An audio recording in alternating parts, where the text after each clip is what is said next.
let's go. The thing is that at the end of every school year, I ended up telling a story, and it's basically always my robbery story. And my students were looking forward to it for the whole year, and I was telling them, yeah, I'll tell you guys. And then we had this COVID thing, and now they're unable to hear the story, so I promised them that I'd make a video with the story.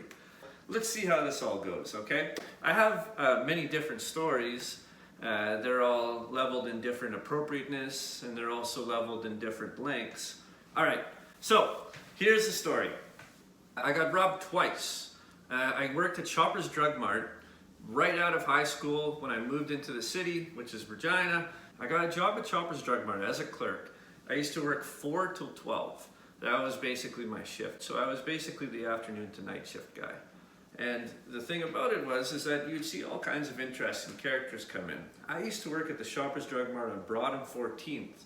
I think it's now like a physiotherapy thing or something like that. But it was an old building. Had taken the Shoppers Drug Mart out of that building and they moved it into another one, which is just like half a block down on the same street.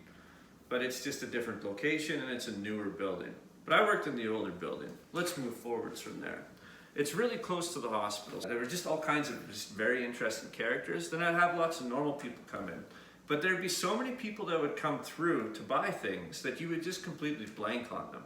Unless they did something like remarkably strange. This one lady, she was just like heartbroken. And she had fogged up kind of bottle glasses. She had dark curly hair. And she was walking around with this tape player, and the tape player was playing loud. It wasn't in like headphones or anything. It was playing Gordon Lightfoot, If You Could Read My Mind, and she was so sad.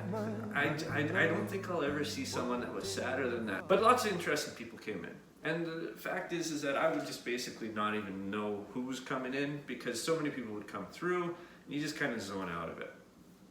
But what would happen is that I would be at my till, they would come through, they would put something on the counter, I would just basically beep it with the scanner, and then I would just flip open the bag with my thumb, and I would just put the grocery in there, or the product, or whatever it was, and then my vision would just go from the bag up, because they would always pull out a wallet or something like that. And this is before like debit cards or credit cards with the little chip taps and stuff like that. This is when most people paid with cash. So you would deal with like a ton of cash every day. In fact, once you would get enough cash, you would take it out of the till, you would put it into the safety box, and then you would call the supervisor, and the supervisor would come, take the safety box, put it into the safe room.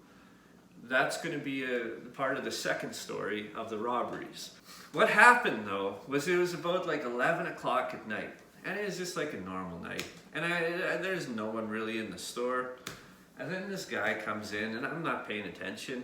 And then he ended up putting down 2 groceries where I think that he was trying to make a metaphor, but I think he probably was just grabbing something.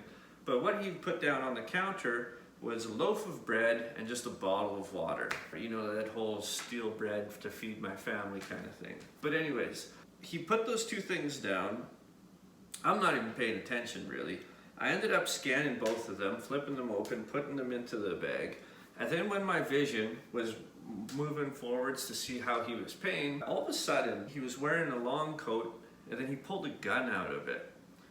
And the gun was pointed right at me, and it was one of the most surreal experiences because it just was suddenly this thing that you see in movies, or I've seen guns, I've shot guns, but in this context, and having a guy suddenly drawing a gun on me, it was the weirdest feeling, like a nightmare. So anyways, he pulls out the gun, and then I looked up at him, and that's when I finally saw him, and he kind of looked a little bit like Joe Pesci, a little bit in like where he has a toque on, but he just was more, he's just drier than that. I remember just looking at his face and just seeing nothing. Looking into his eyes, and they're just dark holes, and just having no read on him, nothing. Cold. And then when I looked at the gun, and then I looked up at him, all of a sudden, he had the gun right in my face, and he just said, "The money." Like he's still being quiet and under control. But I knew right away, okay, all right, I have to get this guy, to get this money out of here, and I'm not trying to fight back. This guy's got a gun, and it's right at my face. So What happened though is that I had to push a couple buttons in order to push sale, and then the till would open. Then I could grab the money. And I'm just out in the open. There's nothing to hide behind or anything. I push the buttons to open it, but then I feel the gun on my head. I started to just kind of panic. And I was thinking, this guy could just kill me in an instant. The bullet would go through my head before I could even hear it probably. It would just be an instantaneous thing. So then I started freaking out about it as I was pushing a couple buttons, and I was gonna say, hey, listen, just whatever you do, just don't shoot. What happened was I was pushing the buttons, and I said, hey, listen, just whatever you do, just don't. Then all of a sudden, I just felt a bang, right here on my forehead. It ended up cutting it. And I thought I was shot for a second. It was just a sudden impact. It just felt like steel, and it was just scary as could be. And then I just remember him looking super intense, and then he just said, the money! Much louder this time. I just kind of went into, I blacked out basically. And I just remember taking the money out of the till, and then just looking for where do I put this? And then I had the bag open with the bread and the water, and it was just a huge clump of cash. So I put it into that plastic bag, and I flipped it up, and then he just grabbed it and he ran. It would just happen so quickly. I don't remember him going anything like that. I was standing there, and then I realized that I got robbed, and then I just called supervisor to the front. The cops end up coming in and they're asking all these questions. They're like, well, what was he wearing and stuff like that. And it's funny because you think that you know these things, but I didn't really know these things. I said, well, I think he was wearing a plaid coat. Then when we put the videotape on after, he wasn't wearing a plaid coat at all. It was just a dark brown thing. There's just these little details that you don't realize. And then I ended up going home, and it was past midnight. And then I ended up calling my mom because I got robbed, 17, 18 years old. And I said, Mom, and I tried to just tell her, just so you know, I got robbed, but I'm okay. But as soon as I started to say, I got robbed tonight at the store with a gun, but I'm okay, and then I started crying and stuff like that. But here's the thing though, is that that was a terrifying experience. After that, I took a day off of work because I was no, I can't go in the next day, and the bosses understood and stuff like that. But after that one day, I was, you know what, I gotta toughen up. I gotta get back on this horse again. So then I ended up just taking a day off and saying, no, I'm gonna come back. Which might have been a mistake, or it might have been the right decision, because after that, every single time that someone came in and then they would go to pay for something, I would look up, and then it was just terrifying, but it would just get slowly less terrifying. I would say, how are you paying with that? And then people would just flip out their wallet so quickly, and every time someone would just pull out their wallet or cash or whatever, it would just be this and I also had this weird thing where a little bit after this, when I would walk down a street and it would be dark out and I'd walk past someone, I'd always get this intense, they're gonna attack me or something. So I would just try and be ready, fright basically, or I had this intensity that I just didn't need. So anyways, I ended up going back, psychologically damaged. So I go back to work and I say, okay, you know what? I'm going to work, everything's gonna be fine. And then months later, I ended up getting to robbery number 2 at the same Shoppers Drug Mart. This story is more action, and it's less oh no, there's a gun on me. I go back, and I've been working for months, and I'm more cool about it, and I have less anxiety about people. But then it's this night, and it's one of those hot days, the hot day where your shirt sticks to you and everything sticks to you because you're just sweating and everyone's just drenched in sweat. It's a super hot summer day and the sun is just beaming, and then it's 10 o'clock at night. It's not too late, but there's basically no one in the store. And I'm just standing there and I'm just dazed. And the thing about a Shoppers Drug Mart is that this is kind of the entrance right here. And then you kind of come in here, and then there's the magazine rack and stuff like that. And I'm just basically standing right here at the till. And then in comes this guy, and he's wearing a ski mask. And he's this gigantic guy, like I'm 6'2", but this guy, and he's got gloves on and a knife, like this long knife with a cork in the end of it, and he's holding that, and he's holding like a white bag. And I saw him come in, he's entering right here, and he sees me, and he starts to walk towards me. Huh, that's strange, he's wearing a ski mask. And I knew right away, this guy is going to rob me. And I started thinking, I don't want to be robbed. Like, this looks like this is going to be this terrifying experience. He looks really mean. He's got a ski mask on and a knife. I don't want to get robbed again. So he starts walking towards me, and he's looking right at me. And then I was thinking, I should run. And the whole time I was thinking, I'm going to run to the safe room, which is way up on the end of the store, and you can lock it and it's bulletproof and everything. I want to get to the safe room, because then this doesn't have to happen. He's pacing towards me. I have to convince myself for some reason that this guy is really going to rob me, and I'm not going to leave the front open, and I'm not going to run, and then everyone's going to say, hey, Kirk, you idiot, why did you run from a person? And he's still coming towards me, and I'm just thinking super fast-paced somehow. No, maybe I shouldn't go. Well, I'm pretty sure he is. Yeah, he's wearing a ski mask, he's got the gloves on and a knife. He is definitely going to rob you, Kirk. So as soon as it suddenly clicked, yes, this is confirmed, it is going to be a robbery, don't get robbed. As soon as that happened, I just shot as quickly as I could towards the safe room. Now, he was coming towards me when I suddenly bolted down the aisle.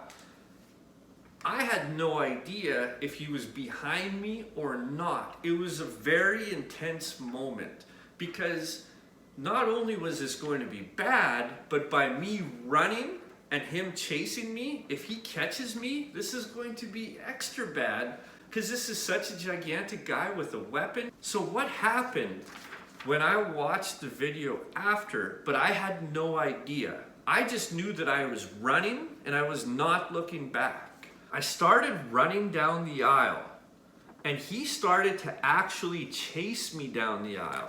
And he came kind of close, like he kind of even reached out his hand to try and grab me before I turned the corner. I didn't know that, but he gave up and he went back here. I ended up running to the safe room. I'm almost there, and once I get to about right here, I realize that the pharmacist is still in the building.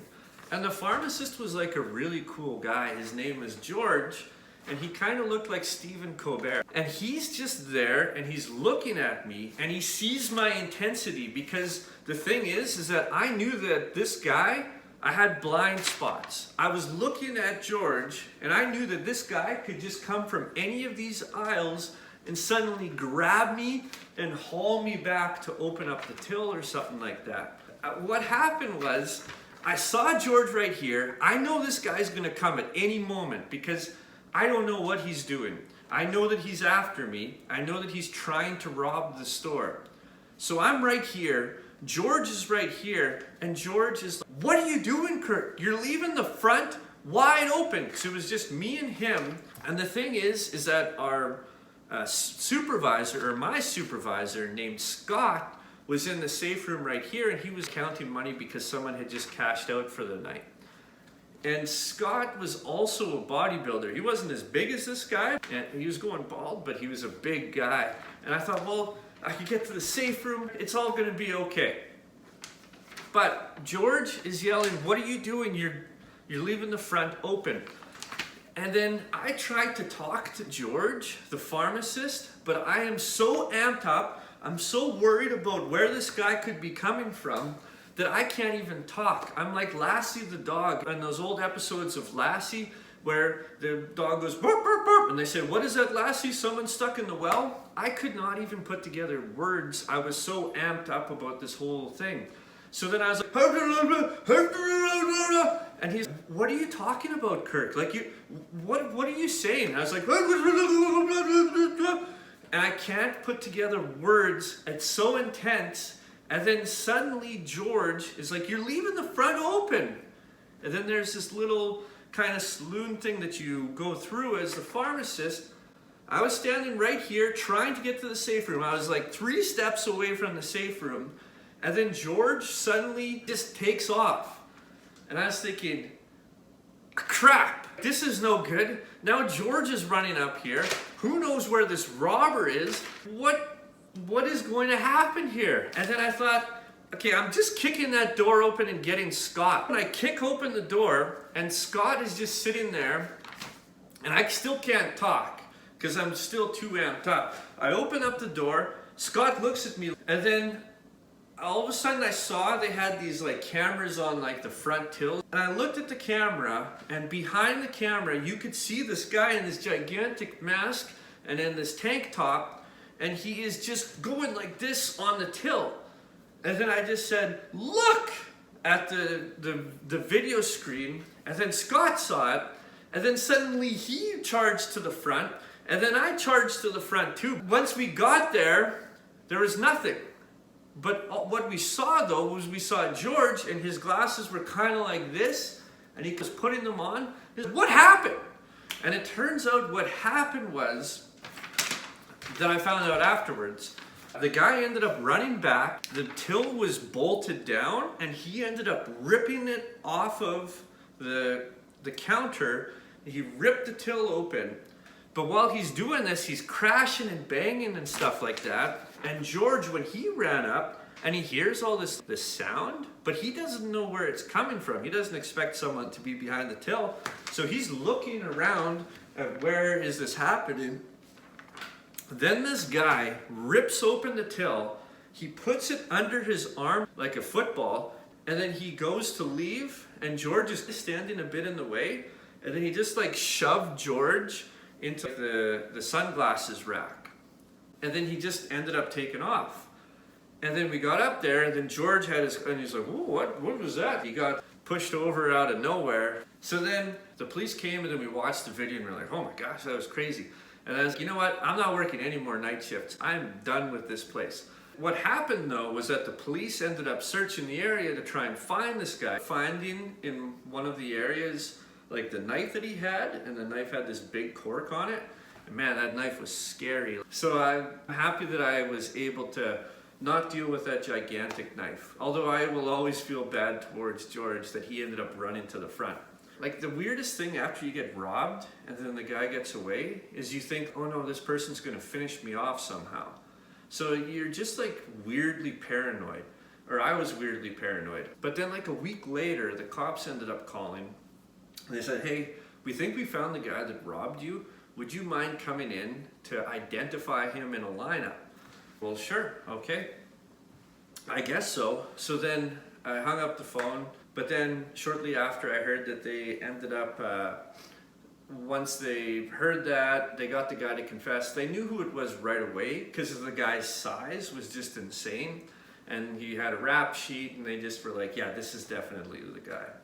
But the first guy that robbed me never ended up getting caught, and I never ended up getting called or anything like that. But I would always remember his face. So I got robbed one time with a gun. I got robbed the second time with a knife, and it was this chase scene. And the third part of the story is connected to the first part of the story. I was in university, and then this girl from my hometown, her name was Tony. And anyways, we're hanging out this one day in Regina, and then let's go get some Manchu Wok. So we ended up going to the Cornwall Centre into like the food court and get some Manchu Wok, and we go and we sit down in the food court. It's basically empty. And right when I sat down, and Tony's sitting like right here, I looked, and right here is the first guy that robbed me. Oh my God, that's the guy. There he is finally. I looked into his eyes, and I just knew it instantaneously. And he knew it right away too, that he saw me, and we just started staring at each other. I was sitting at this table with Tony, and he was just a couple tables over, and he was sitting there with this other guy whose back is turned towards me, and he's just looking at me, And I'm just looking at him. This is the guy. This guy should be in jail. And this is before cell phones or things like that. And I kind of look around in the food court and there's nobody. And I'm looking around for a cop and I'm thinking, like, what should I do? Should I start yelling that this is a guy that robbed me? When I was at Shoppers, he had a gun. And while I'm sitting here trying to think of it, like, I'm sure Tony is like, what is happening here? Why is he acting so weird? But I'm sitting here trying to figure this out. And suddenly the guy and the other guy that he's with just get up and they start walking towards the doors.